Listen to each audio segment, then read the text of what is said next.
Halo teman-teman Primary English, hari ini Primary English senang sekali karena kedatangan seorang teman dari Info Garut bersama Kang Agung. Hatur nuhun Kang Agung waktosna. Siap, sama-sama hatur nuhun juga sudah diundang ke sini. Iya, nuhun ya.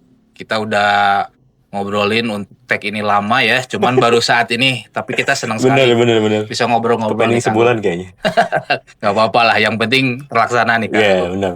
Kang Agung, sedikit dulu mungkin boleh perkenalan dulu ya, meskipun teman-teman udah pada tahu Sagaruteun mah meureun. Sagarutnya Manawi ya mah Tatanggi Manawi. Boleh perkenalan dulu Kang Agung. Ya, makasih Kang. Kalau mau perkenalan kayak formal banget ya, tapi ya kalau sehari-hari dipanggilnya Agung, kalau nama lengkapnya Agung Saputra, dan based on sehari-hari kegiatan di Garut sebetulnya ngurusin platform digital Info Garut yang kita udah ada sejak 2010, ya kurang lebih 16 tahun yang lalu, dan juga beberapa kegiatan lain yang tentu juga berkaitan dengan digitalisasi, komunikasi, dan juga bisnis strategis gitu. Tapi Kang, ini pertanyaan pertama yang sering saya tanyakan kepada teman-teman yang podcast di sini. Ini kan Kang Agung kalau tidak salah S1-nya apa Kang? Komunikasi ya. Betul. Ini kan banyak sekali anak kelas 12 ya yang masih mungkin kebingungan nyari jurusan. Gitu.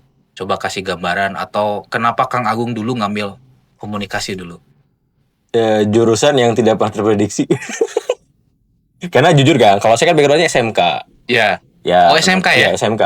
SMK Negeri 2 Garut. Oh, SMK 2. Oke. SMK 2 Garut. Di SMK 2-nya jurusan? Multimedia. Oke. Sekarang jurusan sudah nggak ada. Sudah dihapuskan, diganti menjadi jurusan DKV, Desain Komunikasi Visual.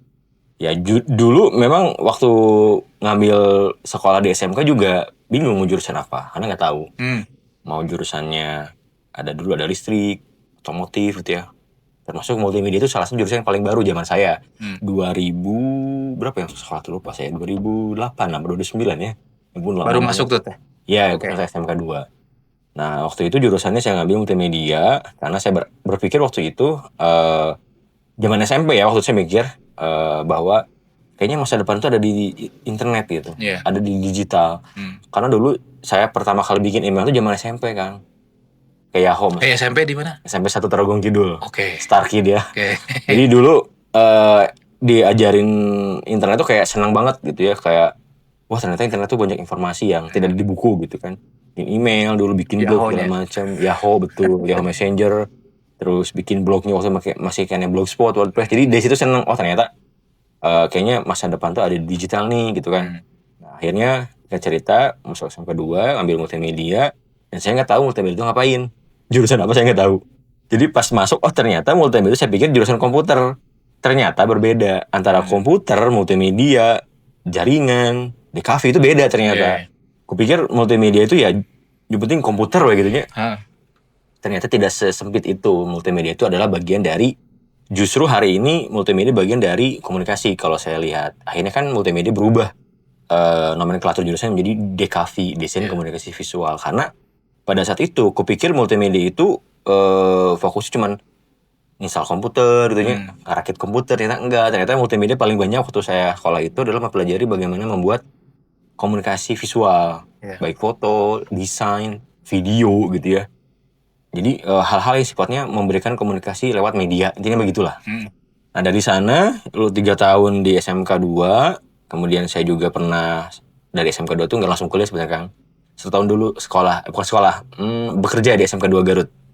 Karena waktu itu diminta sama guru-guru di sana untuk sambil menunggu kuliah itu ngabdi dulu di sekolah gitu ya. Lalu saya megang bagian IT juga di SMK 2. Nah, waktu 2011 ke 2012. Jadi saya lulus 2011, SMK 2 itu kuliah 2012. Oke, berarti Info Garut itu udah lahir ya? Udah lahir. Udah lahirnya berarti pas di SMK teh ya? Ya, kelas 3 waktu itu. Nah, jadi memang kenapa saya waktu itu kuliahnya pending setahun Kang? Karena saya SMK dulu, SMK itu, ini curhat menurutnya, dulu SMK itu tidak prioritas ke kuliah, tapi kerja. Sehingga pada saat saya daftar ke PTN negeri, itu susah Kang. SMK itu tidak ada dalam persyaratan, harusnya tuh SMA, IPA, IPS gitu. SMK itu tidak diperhitungkan, meskipun nilai kita secara ini mungkin baik ya. Tapi ternyata tidak jadi prioritas. Makanya ketika angkatan saya jujur, satu kelas saya itu nggak ada yang masuk negeri Kang. SMK itu nggak ada yang masuk di kelas saya. Pada zaman itu ya? Zaman itu, karena waktu itu masih ada program SMK itu outputnya adalah SMK bisa. SMK bisa, siap kerja, cerdas, kompetitif. Saya masih ingat tagline-nya. Jadi SMK itu goalsnya adalah kudu gawe gitu. Karena selama kami sekolah 3 tahun, tidak pernah dimention soal kuliah, jurusan apa tuh, enggak kan. Iya. Dimensionnya adalah di brainwash kita adalah kerja gitu ya. Saya juga nggak tahu jadi kuliah itu gimana. Akhirnya pada saat saya kelas 3, maksudnya saya sendiri akhirnya menggali-gali untuk mencoba kuliah lewat jalur, dulu tuh namanya jalur apa ya, SMPTN gitu ya. SMPTN. Pokoknya yang jalur rapot dan nilai-nilai akademik lah gitu ya. Tapi dari SMK. Nah, saya daftar ke beberapa perguruan tinggi, termasuk tuh daftar ke ITB, Unpad, saya tuh daftar ke Polban negerinya ya. Tapi nggak ada yang diterima. Karena pada ujungnya guru saya bilang, dari SMK mah susah Kang, bingung katanya gitu. Jadi nunggu tahun depan aja lah sana. Sambil nunggu di sini saya belajar gitu nya bahasa nama. Jadi waktu itu saya karena gagal di masuk ke negeri waktu itu. Jadi yang masuk SMK, dari SMK masuk ke PTN negeri itu cuma berapa orang, hitung jari kan dari SMK dulu itu. Yang lulusan LKS nasional, LKS Jawa Barat itu masuk. Tapi yang sisanya susah gitu survive karena persaingan kita dengan SMA gitu. Karena secara mungkin ya belajar juga beda. Kita kan nggak banyak di IPA IPS atau di akademik ya. Kita banyak di praktek. Jadi mungkin itu yang jadi mempertimbangkan. Ya pending setahun sambil di SMK 2 waktu itu kerja juga. Ngabdi lah ya gitu. Sambil nyari-nyari beasiswa akhirnya waktu itu, dan alhamdulillah diterima beasiswa di Lampung waktu itu. Di Universitas Bandar Lampung 2012. Nah, tanpa pikir panjang saya langsung ambil aja peluang itu. Meskipun waktu itu guru saya menawarkan untuk melanjutkan ke PTN. Masih ada peluang untuk ke PTN, tahun ini berubah kebijakannya. Dari SMK peluang ke PTN masih bisa lebih luas. Cuma waktu itu saya karena sudah mantap untuk memilih beasiswa ini, jadi saya akhirnya melanjutkan studi S1 di 2012 di Lampung waktu itu. Jadi saya dari Garut langsung ke Lampung. Ilmu komunikasi. Ilmu komunikasi. Tapi pilihannya kenapa ilmu komunikasi? Nggak DKV misalkan? Nggak ada dulu DKV. Belum. DKV itu belum populer, Kang. Belum ada jurusan DKV yang spesifik di luar Pulau Jawa bahkan. Ini kan di Lampung ya. DKV itu saya belum tahu di kampus mana waktu itu. Karena kenapa saya milih ilmu komunikasi? Karena saya ngambil relate-nya dari multimedia. Multimedia ini ke komunikasi atau ke komputer sih gitu kan. Tapi secara perhitungan saya waktu itu dengan mempelajari informasi-informasi, saya milih akhirnya komunikasi. Dan diterima di komunikasi UBL waktu itu, dan 2012 saya berangkat ke Lampung dan mulai melakukan studi di sana di Lampung sampai 2016. Jadi kenapa milih ilmu komunikasi? Berarti Info Garut itu remote ya? Iya, remote. Berkembangnya tuh dari Lampung ke Garut tuh remote ya, berarti? Remote. Waktu itu saya sambil kuliah, sambil ngurusin Info Garut juga. Jadi sebelum ada era WFH COVID, Info Garut udah WFA, work from anywhere. Pionir.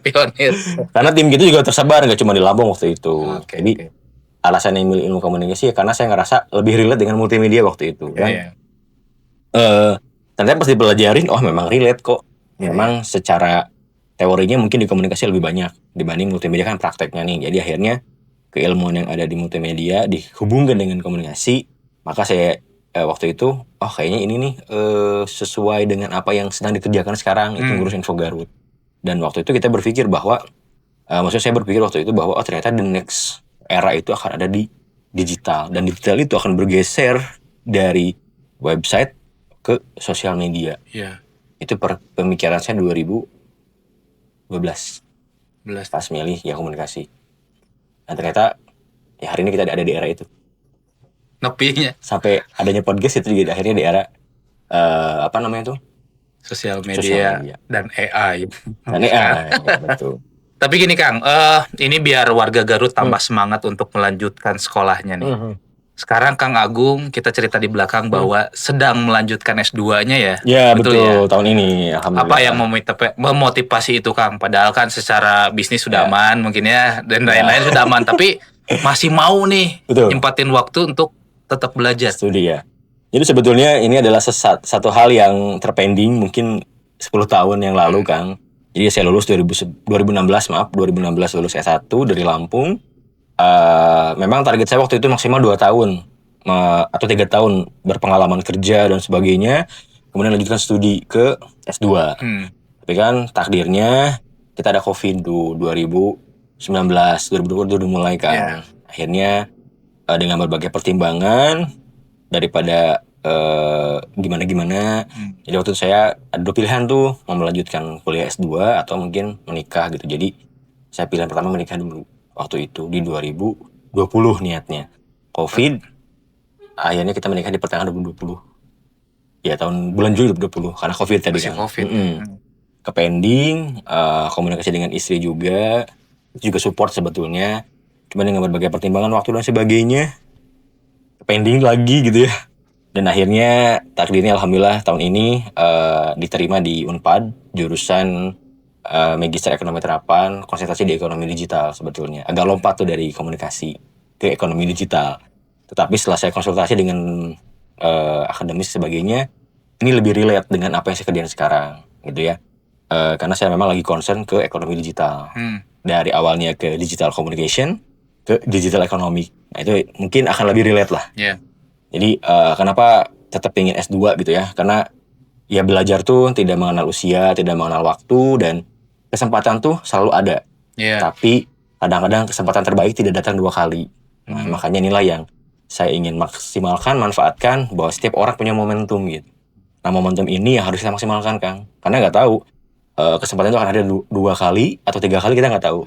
Tapi ketika kesempatan itu hadir, kita manfaatkan, maksimalkan, dan alhamdulillah secara timing, mungkin materi dan sebagainya di waktu yang tepat gitu. Jadi alhamdulillah takdirnya tahun ini gitu, Kang. Jadi ini mungkin ada teman-teman yang masih istilahnya nggak mau kuliah bisa dengerin Kang Agung ya. Iya betul. Bahwa ya namanya belajarnya.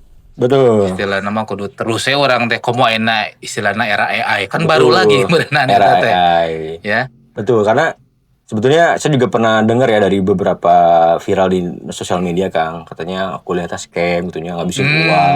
Oh iya. Pernah rame mungkin akan juga pernah dengar. Tapi menurut saya balik lagi ya, istilah kuliah scam itu dikeluarkan oleh siapa? Apakah mereka yang pernah kuliah atau yang belum pernah kuliah dan cuma ngedenger biayanya doang?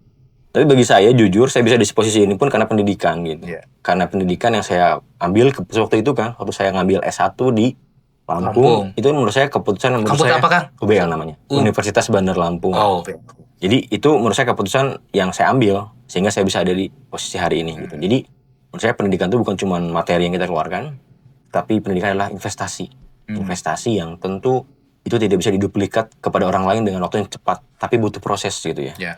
Karena dengan pendidikan kita akan belajar sabar, belajar berproses, belajar untuk ya pelan-pelan, step by step gitu. Karena tidak semua hal itu bisa dilakukan dengan dengan instan. Tidak semua segala sesuatu bisa dilakukan dengan simsalabim. Semua ada proses. Nah dengan pendidikan itulah kita belajar.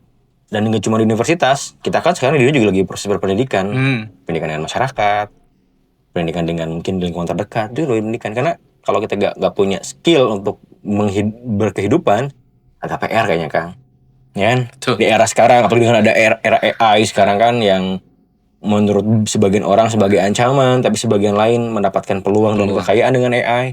Ya itu kan akan terlihat ketika kita bisa berada di sebuah ekosistem yang tepat, apalagi kita punya background pendidikan yang tepat gitu. Jadi menurut saya pendidikan itu adalah kunci ya, karena itulah investasi, bukan sebagai suatu beban.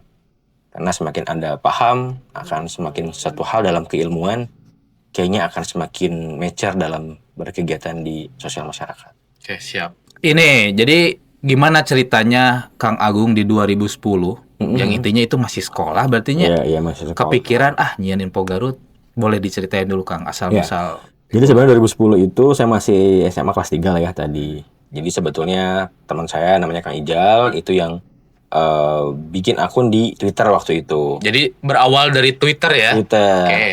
Nah, kita berkolaborasi, singkat ceritanya, dan kita konsisten tuh mulai bikin konten di Twitter. Meskipun waktu itu Twitter sebagai sosial media yang langka. Alternatif dari Facebook mungkin ya? Pas itunya. Betul, tetapi masih jarang orang Garut pakai Twitter. Dan jujur waktu itu sempat ada anekdot lah ya. Orang-orang pingin kursus Twitter. Gimana cara pakai Twitter? Karena Twitter memang tidak seperti Facebook, tiba-tiba bisa ngambil gambar. Kan waktu itu Twitter 2010 masih belum bisa ngupload gambar kan. Karakternya gitu. Cuma tulisan 160 karakter. 160-nya. Yes. Disebutnya mini blog ya. Agak susah kan orang menerjemahkan. Gimana yang biasanya Facebook kita bisa ngeposting gambar, tulis segala macam, tiba-tiba ke Twitter yang cuman utasan doang gitu ya. Dengan kalimat-kalimat. Nah di situ tapi saya ngelihat bahwa ya artinya orang-orang akan berpindah ke Twitter. Waktu itu kenapa? Karena Twitter sebagai suatu sosial media yang dianggap level menengah atas. Karena hanya orang-orang tertentu yang bisa pakai Twitter. Gitu kan? Pada zaman itu. Orang Garut sedikit kan. Terus juga apa namanya tuh? Bahasanya masih bahasa Inggris. Hese, pakai bahasa Indonesia can aya waktu itu. Nah, kita berpikir bahwa Twitter itu sesuatu sosial media yang sangat simpel. Karena tidak perlu bikin konten kayak sekarang, kudu podcast, kudu video. Riweuh gitu. Effort gitu ya. Kita cuman bagaimana kemampuan skill kita. Tadi karena background saya di komunikasi, bagaimana caranya kita menyampaikan informasi yang jelimet dengan diolah atau bahasa sekarang di filter gitu ya. Ataupun dikurasi bahasa ininya. Menjadi bahasa yang boleh dipahami oleh followers kita. Nah, itu mungkin tidak semua orang punya skill seperti itu. Bagaimana coba 140 karakter bisa menyampaikan informasi yang padat? Kan susah ya.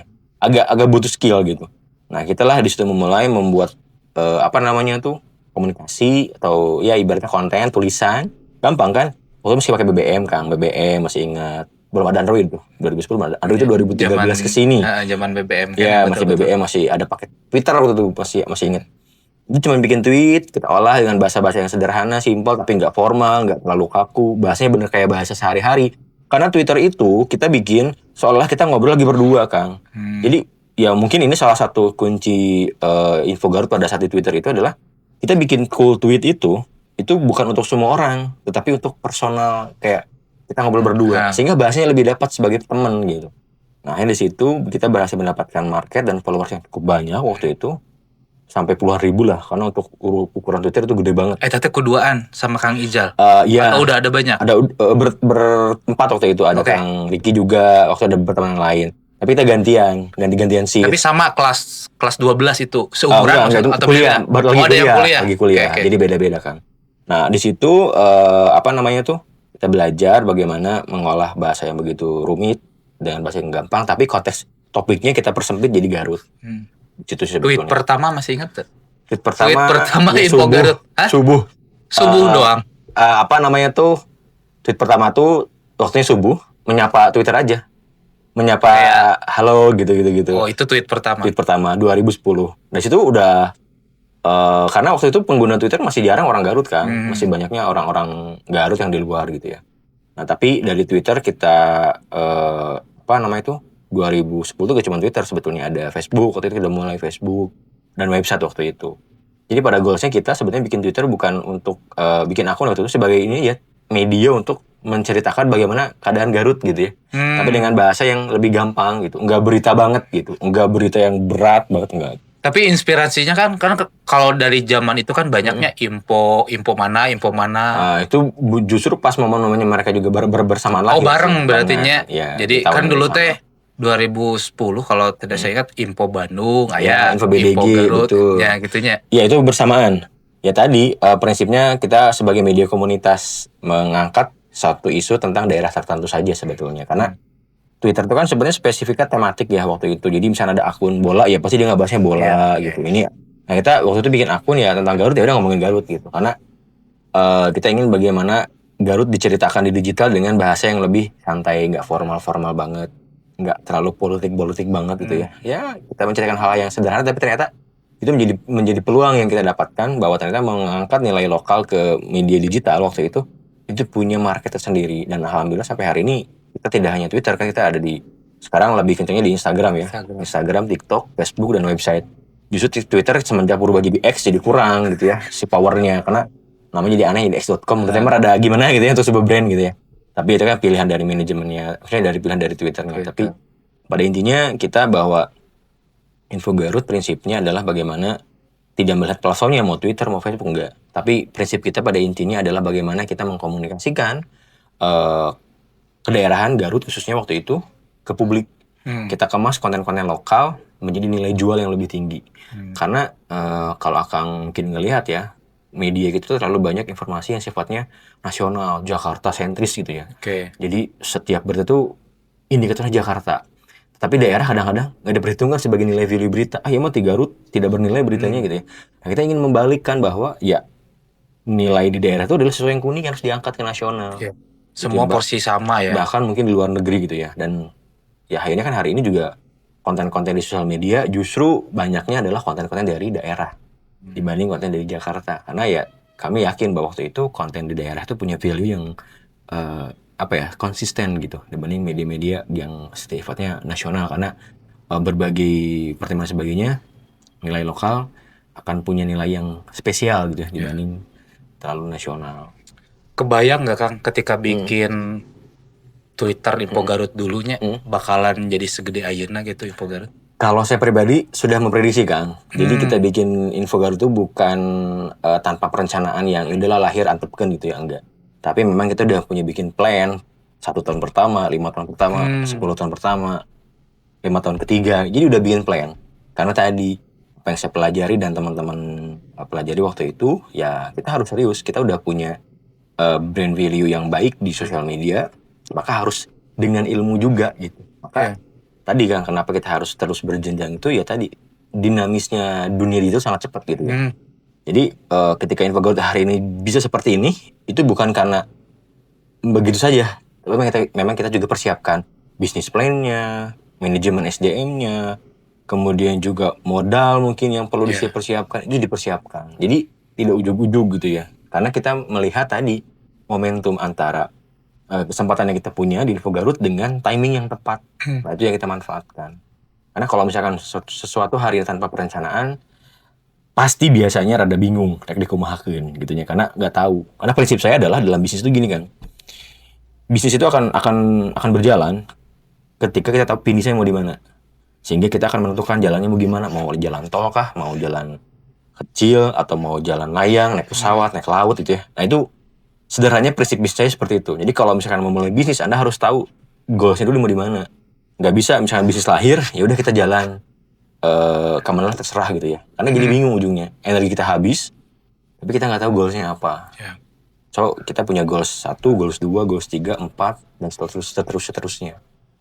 Jadi ya, itu yang kita lakukan di Info Garut. Gitu. Kalau ini kan Info Garut sudah timnya banyaknya, udah ada beberapa orang yang membantu sampai saat ini ya. Value yang tetap dijaga supaya Info Garut tidak keluar jalur yang tadi disampaikan, target-target yang dicapai apa nih Pak? Yes. Value kita dari awal adalah Info Garut berprinsip bahwa good news is good news. Berita baik. Not bad news is good news ya. Adalah berita baik. Oke. Karena saya selama waktu kuliah, istilah itu juga muncul kan. Karena beberapa dosen saya juga ada yang dari background media, wartawan sebagainya. Waktu itu saya diskusi dengan dosen saya di Lampung waktu itu, diskusi bahwa dia pernah cerita bahwa kayaknya media lokal nggak punya nilai untuk di mata pembaca katanya gitu. Karena media lokal dianggap kurang berkualitas secara produk jurnalistik gitu. Waktu itu ya 2000 berapa ya? 12-13 berarti udah berapa lebih. Masih ngampus berarti tanya. Iya masih kuliah. Kan diskusi di luar kelas lah ngobrol gitu kan. Tapi dari situ saya berpikir bahwa enggak kok, saya akan buktikan bahwa media lokal punya kelas sebagai media yang punya kualitas, bahkan bisa sekelas media nasional dengan kualitas konten mungkin bahasa waktu itu jurnalistik yang pas gitu, tidak sebagai media yang hanya sekedar bikin tulisan. Dan itu kita buktikan di Info Garut hari ini bahwa kita prinsipnya kalau orang bilang bad news is good news, kita balikin, kenapa nggak good news is good news? Berita baik itu punya value yang baik dan bisa mendorong bahkan sisi-sisi yang lain gitu ya.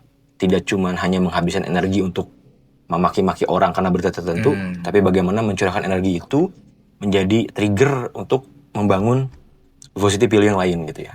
Tadi good news is good news itu yang kita jaga sampai hari ini. Jadi teman-teman kami di Info Garut selalu diingatkan bahwa kita bikin konten tuh adalah good news is good news. Jadi bukan berarti membaik-baikan, membagus-baguskan, enggak. Kalau itu fakta ya kita sampaikan fakta gitu ya.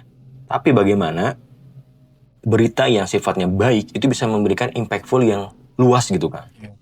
Itu yang kita harapkan. So dari awal kita di Info Garut bikin konten bagaimana kita caranya mengangkat Garut sebagai daerah yang mungkin sebagian besar kadang menganggap negatif gitu ya.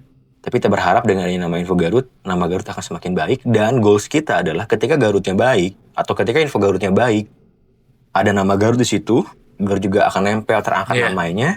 maka impactful-nya akan nambah. Oh ternyata di Garut tuh gini, ada Nokia-nya, ternyata bagus, ternyata orangnya produktif, ternyata ada media punya kualitas yang keren.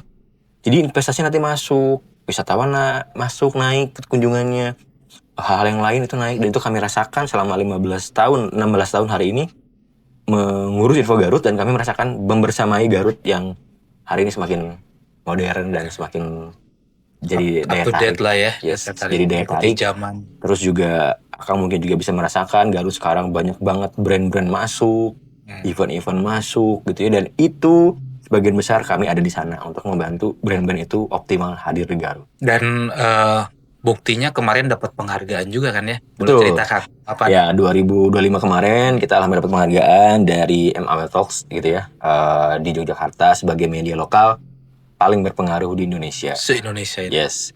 Dan kami juga sangat terharu ya, artinya sangat sesuatu yang membanggakan buat Garut bahwa ternyata dari sekian ratus media yang ada di Indonesia, media daerah khususnya, Info Garut dipercaya sebagai media lokal yang paling berpengaruh. Karena pada saat saya lihat juri-jurinya pun dari dosen-dosen komunikasi ya, dari kampus-kampus besar, tentu itu pertimbangannya menurut saya tidak sembarangan.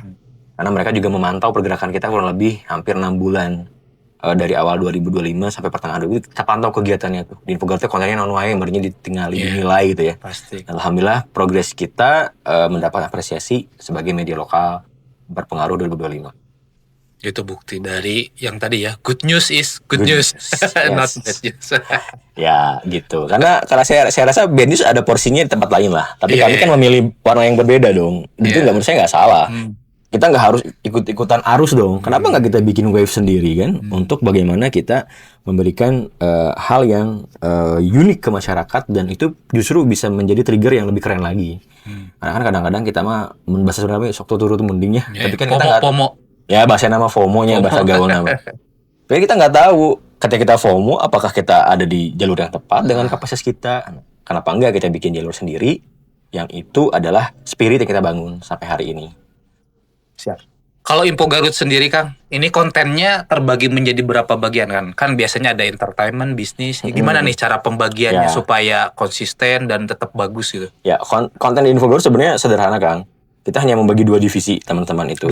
Dua divisi di Info Garut itu. Yang pertama divisi bisnis dan komunikasi. Bisnis dan komunikasi. Dan marketing juga. Dan satu lagi divisi konten dan kreatif gitu ya. Ini yang bikin produksi konten. Jadi kalau yang ini fokus bagaimana kita membangun komersialisasi konten ya. Jadi konten-konten sifatnya kerjasama dengan brand, dengan klien, itu di sini. Nah, di sini adalah konten yang sifatnya redaksional, rilis gitu ya, itu di sini. Nah, ini kita bagi 2 ini aja. Tinggal nanti dari 2 ini ada turunannya. Nanti kan ada yang sifatnya konten tulisan, konten video, mungkin ada yang sifatnya podcast, ada yang sifatnya dokumentasi. Diturunkan seperti itu. Tetapi pada prinsipnya tim Info Garut cuma ada, maksudnya dibagi 2 ini. Secara garis besarnya 2 itu ya. Bidang marketing dan juga bidang redaksi. Kalau sekarang tim ada berapa Kang? Kurang lebih kalau sekarang tim ada 10 orang. 10 orang ya? Ya, tim 10 orang. 10 orang. Dan itu tadi dibagi 2 itu ya? Dan ini kan sama layaknya sebuah organisasi ataupun ya bisnis lah gitunya. Pasti ada tantangan tersendirinya. Yes. Apalagi mungkin istilahnya di budak SMA ngelola bisnis gitunya. Terus nepikeun ka ayeuna istilahnya lanjut S2. Tantangan apa yang sering dihadapi untuk mengelola bisnis ini? Ya, tantangan yang menurut saya perlu effort adalah bagaimana kita mengelola banyak kepentingan ya, artinya banyak orang di sana. Tentu kita bisa mengakomodir Kang, ada kepentingan yang sifatnya tadi kepentingan klien, kepentingan tim, kepentingan perusahaan. Itu harus bagaimana kita bisa menyeimbangkan dan mensinkronisasi itu. Karena saya mungkin sudah punya passion di bidang ini, jadi tantangan-tantangan yang begitu besar alhamdulillah bisa terlewati gitu ya. Tetapi memang kalau dalam bisnis media seperti saya ini, digital, tantangan kita adalah bagaimana kita harus adaptif dengan cepat gitu ya. Itu yang menurut saya tidak bisa ditawar. Kita harus bisa adaptif. Apakah hari ini Info Garut menggunakan AI? Ya, kita pakai AI. Jadi hampir 1 tahun yang lalu saya udah ke teman-teman, siap-siap kita akan menggunakan AI. Bukan untuk AI copy paste terus di itu, enggak. Tapi AI itu sebagai guideline, reference kita yang biasanya mungkin nulis tuh 1 jam, kan bisa 1 menit. Kan mempersingkat waktu. Akhirnya kita bisa memproduksi konten lebih banyak. Nah gitu kan. Jadi tantangan kita adalah bagaimana kita harus bisa mengikuti platform ataupun digitalisasi yang ada di bidang media ini. Karena kalau kita telat, nggak jadi tahu, ketinggalan, pasti ketinggalan. Kita nggak tahu Instagram akan bertahan 2-3 tahun lagi, kita nggak tahu. Apakah Instagram akan dibeli Elon Musk? Nggak tahu. Pilih mana? Bisa jadi ganti nama kan, kita nggak tahu. X kuadrat misalkan. Tidak tahu kan? Kita nggak tahu kan. Atau memang bakal ada sosial media baru yang lebih powerful? Kita nggak tahu. Apakah tiba-tiba nanti internetnya di-ban? Kita nggak tahu kan. Nah, tetapi pada tantangannya di era digital adalah kita harus siap dan survive di mode apapun. Dan itu butuh skill dan belajar terusnya. Dan belajar tentunya. Ini mungkin barangkali ada teman-teman yang mau belajar juga nih kan. Gimana misalkan ada yang awal-awal, ini kan Info Garut layaknya sebuah organisasi atau bisnis lah gitunya. Value apa yang istilahnya yang perlu kita jaga, ataupun bagaimana yang bisa segede Info Garut misalkan lawan mulai bisnis. Ya tentunya kalau mau mulai bisnis tadi Kang, kalau prinsip saya adalah ketika memulai sesuatu maka harus tahu di mana akan berakhir gitu. Karena disitulah Anda akan menentukan jalan memulainya dan jalan mengakhirnya di mana gitu ya. Meskipun nanti akan ada pit stop ke 1, ke 2, ke 3. Jadi dalam memulai bisnis tentukan adalah titik akhir pertama itu di mana. Anda lahir misalkan sekarang bisnisnya contohnya Info Garut 2010. Titik akhir kita ada di 2015 waktu itu. 2015 5 tahun berarti 5 tahun karena kan sebetulnya middle plan ya, plan menengah 5 tahun. Jadi dari mulai 2010 ke 2025 kita tuh bagaimana fokus menguatkan internal kitanya dulu nih. Kontennya harus bagus, harus punya plan konten, harus punya value secara konten di medianya, diferensial banget itu kita fokus sana. Dan waktu itu kita tidak begitu fokus pada sisi yang namanya komersialisasi waktu itu, karena memang hal-hal itu belum terlalu terbuka. Artinya orang juga masih agak sedikit terbatas. Makanya kita fokus ke value konten internal dulu. Fase kedua, titik finish kedua 2015 ke 2020. Mulai bangunlah komersialisasi bisnis gitu ya. Dan sekarang di fase ketiga dan selanjutnya yaitu harus kita lakukan. Sehingga dalam bisnis itu tidak bisa ngarau kusiku gitu kan. Orang yang lahir langsung segede ayuna gitu ya. Tentu ada fase dan prosesnya. Karena bisnis yang baik itu menurut saya adalah bisnis yang melakukan proses. Bukan sesuatu yang instan. Jadi kalau ada orang yang investasi sekian, jadi sekian, saya nggak percaya. Ya tetap berproses gitu kan, ujung-ujung blok gitu ya nggak bisa. Gitu. Apalagi tidak punya ilmunya, nggak punya networking, nggak punya alatnya, tiba-tiba yang benghar. Itu pertanyaan besar buat saya.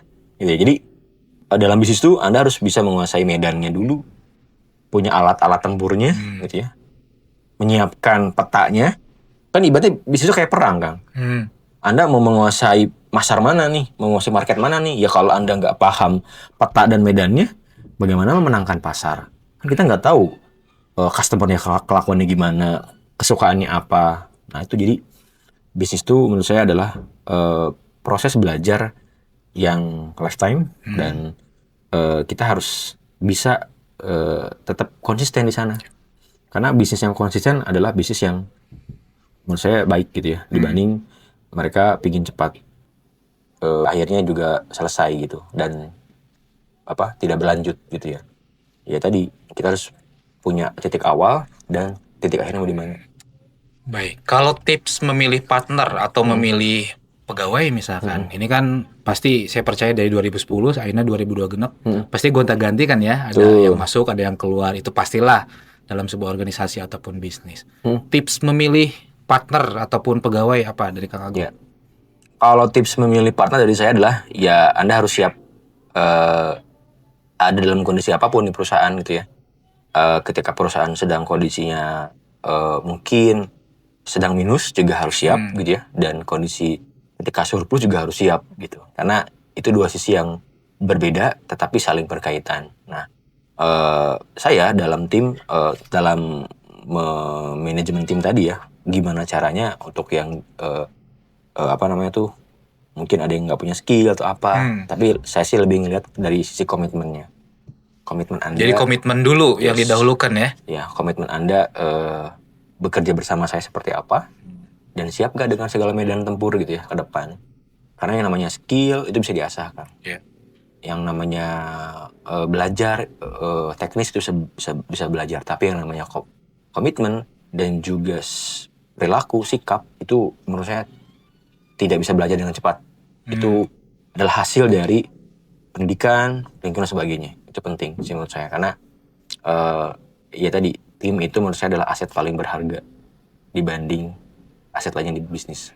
Karena bisnis bisa besar sejauh ini pun karena tim saya gitu, bukan karena saya sendiri. So, tim adalah aset yang sangat luar biasa. Jadi pastikan ketika kita bikin bisnis, kita harus punya tim yang tepat. Saya makanya sebutnya super tim gitu ya. Jadi timnya harus tepat gitu, karena kalau timnya tidak tepat, ya agak PR juga. Dan apakah gonta-ganti tim itu sesuatu yang salah? Menurut saya enggak. Itu bagian dari dinamisnya sebuah bisnis. Ketika dia memang harus berganti, ya sudah, ganti saja. Nanti juga akan ada orang mengganti dan lebih baik gitu ya.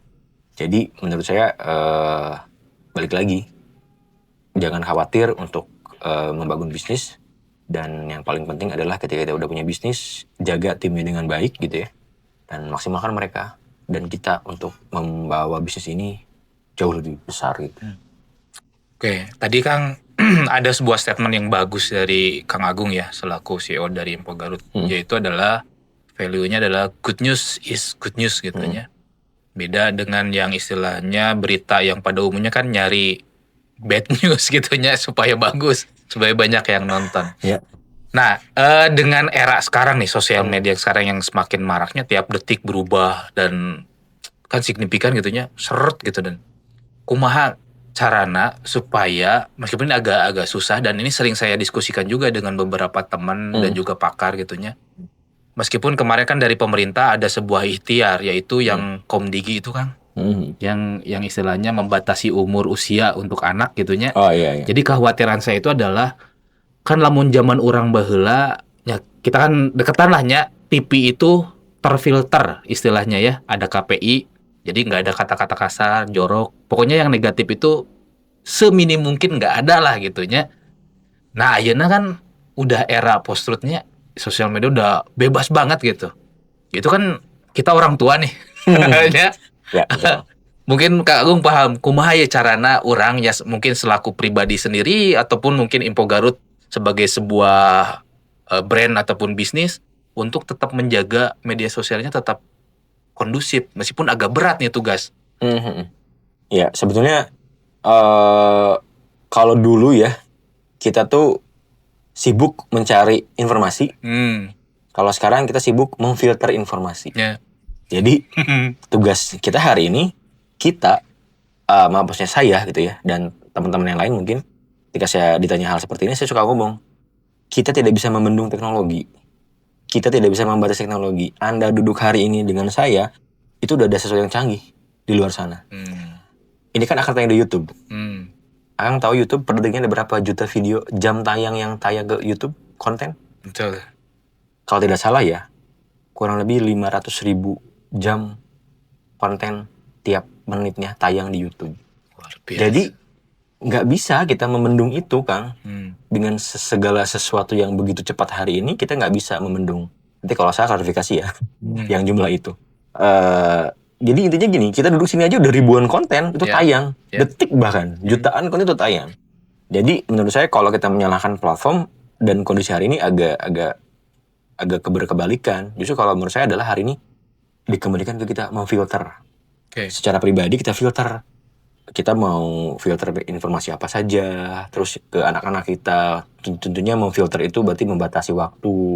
Apalagi anak-anak yang masih usia dini, SD gitu ya, atau SMP. Sebisa mungkin sih, kalau menurut saya sebagai orang tua gitu ya, ya mereka berikan waktu yang terbatas. Ketika mereka mau berselancar di sana pun, setidaknya kita berikan rambu-rambu gitu ya, rambu-rambu di awal. Itu menurut saya penting sih, karena even pemerintah bikin kebijakan, kalau orang tuanya juga membiarkan juga agak PR gitu ya. Jadi tentunya yang paling dekat adalah orang tua. Kasih arahan, kasih informasi bahwa oke, kalau mau main di akun ini, kalau ada informasi ini harus begini ya. Nah, itu kan orang-orang tua, Kang.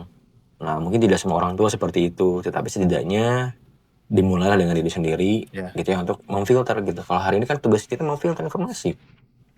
kita lagi diam aja informasi mah datang lewat WA turung tung lewat grup tuh nya. Kita penting-penting orang tuh jadi bingung kudu mikiran iya gitu nya. Iya enggak sih?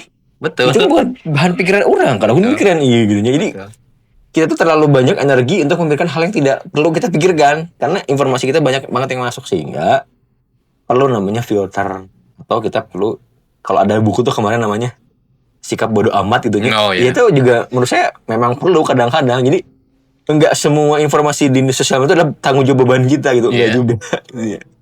Ya, kita harus bisa menempatkan ini serius, ini mah konten gitu nya. Ya, memang filter adalah kunci menurut saya di era sekarang. Siap. Tadi Kang Agus juga sudah menyinggung bahwa selain era sosial media saat ini adalah ada namanya AI. Sedikit Kang mengenai AI tanggapannya gimana dan bagaimana kita sebagai generasi muda mengambil peluang di AI. Ya, menurut saya AI itu adalah sesuatu yang sangat membantu hari ini. Karena saya juga secara activity dibantu dengan AI hari ini. Ya, dulu mikirnya AI itu adalah sesuatu yang akan menggantikan manusia. Jika di filmnya. AI akan menggantikan kerjaan. Iya memang iya juga sih, tapi enggak semua gitu ya. Karena gini, saya suka tanya orang-orang yang ngomongin AI. Terus saya tanya, emang Anda udah pakai AI apa aja?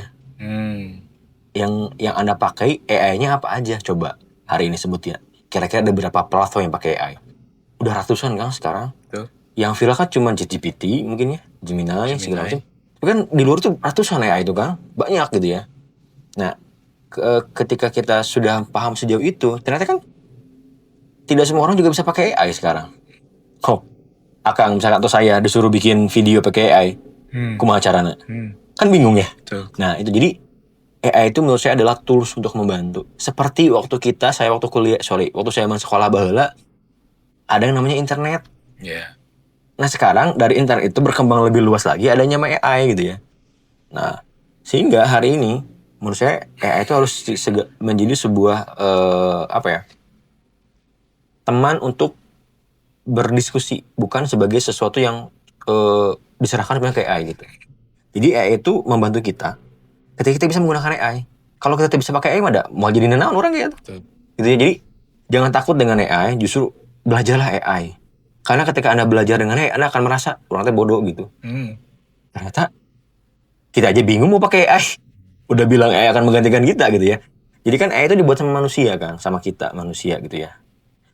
Sehingga ya sebagaimana AI itu dibuat dan canggih ya bagaimana manusia juga gitu ya. Karena tadi untuk bikin suatu konten di AI aja kan butuh prompter yang bagus, butuh referensi yang jelas. Siapa yang itu referensi? Kan manusia juga gitu. Jadi kita akan menghadapi era AI, tapi AI menurut saya adalah sesuatu yang akan menjadi teman kita bekerja di sehari-hari gitu ya, dan akan memudahkan urusan kita. Tapi jangan sampai nanti kita menyerahkan sepenuhnya ke AI, karena AI itu hanya sebagai tools, sebagai alat saja. Jadi di garis bawahi AI itu sebagai alat, bukan diserahkan sepenuhnya ke AI gitu ya. Kayak misalkan sekarang desain, banyak tuh desain-desain yang buatan AI. Tapi kan rasanya kayak hampa gitu. Beda dengan desain yang dibuat sama manusia. Ada sedikit ruhnya gitu. Nah, itu kan beda. Ya, itulah mungkin yang kalau menurut saya kita jangan takut dengan AI, belajarlah dengan AI gitu ya, dan jadikan AI sebagai tools untuk kita membantu memudahkan kehidupan sehari-hari yang biasanya mungkin bekerja 1 jam dibantu AI bisa jadi 30 menit dimanfaatkan untuk apa, kan bisa seperti itu. Oke, baik Kang. Selanjutnya ini terkait pendidikan Kang, kalau boleh ya. Kita percayakan pendidikan semakin hari pasti semakin lebih baik lah gitu harapannya. Tapi mungkin ada masukan nggak dari Kang Agung gitu ya, entah itu di Garut atau mungkin secara keseluruhan, gimana caranya supaya pendidikan di Indonesia bisa lebih baik lagi? Jadi pendidikan itu menurut saya bukan fokus pada hafalan, hitung-hitungan gitu ya, tapi menurut saya yang paling dasar adalah bagaimana adab itu menurut saya penting. Adab? Yes. Jadi bagaimana menghargai sesama manusia itu lebih penting sih menurut saya, dibanding Anda bisa hafalan, bisa perkalian segala macam, tapi Anda tidak mempunyai adab dan etika yang baik, saya rasa kurang tepat. Pendidikan tuh dimulai dari karakter yang baik ya. Ya sederhana lah menurut saya mah. Pendidikan dasar tuh Satu, menjaga kebersihan, ya, buang sampah pada tempatnya kan nggak susah ya sebetulnya. Tapi kenapa hari ini susah banget melakukan itu gitu ya. Yang kedua, bagaimana menghargai orang lain, ya. Di lokasi umum itu agak susah sekarang. Hayang pangheulana di panghareupna. Geus datang telat hayang panghareupna kan ada bingung ya. Gitu. Maksudnya itu kan nggak butuh matematika dan nggak butuh hafal-hafalan kan. Itu butuh perilaku gitu. Pakai rumus ya. Bisa menempatkan diri begitu ya. Terus yang ketiga, harus paham dan taat dengan aturan. Simpel sih itu sebenarnya. Pendidikan itu bagaimana tadi bisa memulai dari adab yang baik. Kan ada istilahnya kalau dalam Islam tuh adab sebelum ilmu. Begitu. Jadi menurut saya balikan lagi aja ke sana. Adabnya dulu nih, benerin gitu. Bagaimana adab sesama manusianya dulu lah. Adab dengan alam dan nanti yang lebih luas juga adab dengan yang sang pencipta misalkan begitu ya. Jadi menurut saya dimulai dari adab sih ya. Karena itu penting. Kayak kita bisa hafal segala macam, kalau ternyata adabnya kita kurang tepat juga kayaknya jadi minus gitu ya. Nah, apalagi ya tadi apa namanya tuh ditambah juga dengan kualitas para pengajarnya juga saya berharap juga tidak hanya fokus administrasi ya punten, tapi fokuskan juga pada karakter anak-anak gitu ya, pada tumbuh kembang mereka. Karena ya mereka lah yang akan melanjutkan generasi kita gitu ya. Mereka lah akan menjaga kita di masa tua nanti. Soalnya orang masih berpikir, ya baheula saya dicarekan. Terus dicarikan deui terus gitu nanti kira beres. Nah, selanjutnya Kang mengenai barangkali ada rekomendasi buku yang pernah dibaca atau sedang dibaca, karena saya percaya orang hebat itu pasti pembaca yang jago. Kalau buku kan tadi yang jadi salah satu referensi lah ya, yang saya referensikan sebetulnya banyak sih. Ada juga buku itu banyak banget. Buku-buku itu banyak. Cuman buku yang sering saya beli hari ini adalah buku tentang ekonomi dan bisnis sebetulnya.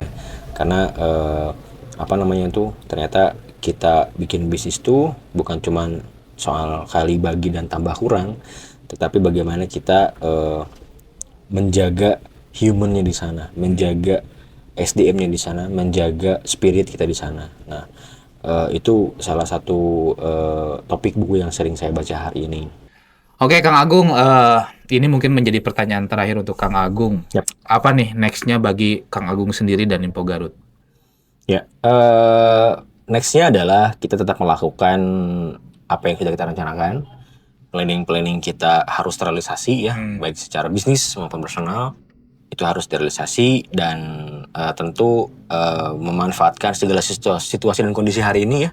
Kita bisa merencanakan, tetapi kondisi di luar yang tidak bisa kita kendalikan. Pada prinsipnya goals kita hari ini adalah tetap pada prinsip tadi untuk Info Garutnya adalah good news is good news, dan bagaimana kita hadir sebagai media lokal yang mempunyai pengaruh yang baik untuk Garut dan masyarakat Garut, dan kita berharap dengan Info Garutnya yang baik, medianya yang baik, secara value, core, bisnis, ekonomi dan sebagainya, untuk Garut pun akan makin keren. Karena di era komunikasi hari ini, di era digital, segala sesuatu kadang-kadang diukur lewat digital, maka kita harus memanfaatkan platform digital itu sebagai ruang yang tumbuh untuk kita sendiri tentunya, bisnis kita dan juga daerah. Kalau pertanyaan dari saya untuk primary English mungkin ya, karena ini salah satu tempat berpendidikan bahasa Inggris ya. Sebetulnya apa goals terbesarnya primary English? Atau mimpi terbesar yang belum tercapai hari ini apa? Kalau mimpinya ini salah satunya aja mungkin Kang ya. Jadi di awal-awal itu kan saya ngikuti premis dari 2010 lah ya. Bermula dari 16 tahun. Cuman kalau Akang mau bikin, kalau saya kerja di sini tuh di premis sebagai pengajar gitu ya. Di era-era itu kan istilahnya banyak sekali bahasa Inggrisnya menjadi suatu hal yang menakutkan ya. Gak kayak sekarang barudak ayeuna mah nya aware gitu. Bahasa Inggrisnya penting. Kalau dulu mah kan naon sih bahasa Inggris? Kernaon. Bahkan di komen-komen Facebook tuh banyak yang bilang yang naon cenah belajar bahasa Inggris dan mau dibawa ke akhirat. Banyak kan yang kayak gitu kan ya. Komen-komen karena udah ada di 2010 kita ya bikin Facebook kayak itu sama lah yang namanya bisnis itu bikin sosial media. Nah, salah satu mimpi primary itu atau goalnya itu adalah gimana caranya yang paling simpel dulu bahwa bahasa Inggris ini tidak menjadi mata pelajaran yang ditakuti. Eta we heula lah gitu. Karena lamun sudah tidak menjadi takuti, saya rasa gampang lah bisa belajar gitunya. Karena ayeuna mah banyak budak teh geuningan gitunya. Nah, hese cenah gitu. Tapi kalau misalkan anak-anak udah enggak misalkan sok pertanyaan ayeuna lah bikin kecil-kecilan misalkannya. Anak-anak cung anu suka bahasa Inggris. Masih kahitung kan zaman sekarang gitunya. Tapi kalau misalkan taro udah 70-60% orang sudah suka ke bahasa Inggris, mudah-mudahan gitu ya. Ini menjadi sebuah peluang yang luar biasa saya rasa. Karena kan bahasa Inggris itu tidak hanya melulu masalah pelajarannya, tapi kan menciptakan peluang, ekspansi bisnis. Yang siga cerita mungkin lamun Garut terkenal dengan kulit Sukaregang yang dari zaman dahulu gitunya, gak bisa ekspor, kan salah satu skillnya bahasanya. Itu juga bukti gitu. Nah itu salah satu mimpinya itu kumaha caranya merubah stigma itu. Yang keduanya ya mungkin berharap juga ketika seseorang sudah mempunyai kemampuan bahasa Inggris yang baik, dia bisa mengejar mimpi-mimpinya yang lebih luas gitu. Kan beasiswanya kuliah di Indonesia juga bagus, cuman kan namun bisa keluar, wah lebih bagus lagi gitunya, bisa nge-explore, nanti balik ke negeri, bangun negeri dan seterusnya lah gitu. Saya rasa itu 2 dari sekian banyak mimpi yang pingin tercapai gitu. Dan harus tercapai, Kang. Insya Allah kita bareng-bareng. Sama prinsipnya dengan Info Garut, kita super team, nggak ada Superman. Kerja bareng-bareng. Betul, karena yang kerja sendirian capek sendirian nanti. Liar sorangan. Baik Kang Agung, itu aja mungkin hatur nuhun pisan obrolannya ya. Mudah-mudahan Info Garut semakin jaya. Amin. Dan Kang Agung juga nih mau lanjut S2-nya lancar Kang. Amin. Dugi kalulusna. Sampai lulus nanti. Dan mudah-mudahan bisa lanjut sampai seterusnya Kang, S3 Amin, dan seterusnya gitu ya. Dan semoga kita bisa tetap beradaptasi juga, tadi Kang Agung poinnya menarik. Nuhun pisan Kang. Siap, sami-sami Kang, hatur nuhun. Terima kasih. Dan selamat menikmati podcast kita. Siap. Baik teman-teman, itulah Kang Agung, CEO dari Info Garut. Terima kasih.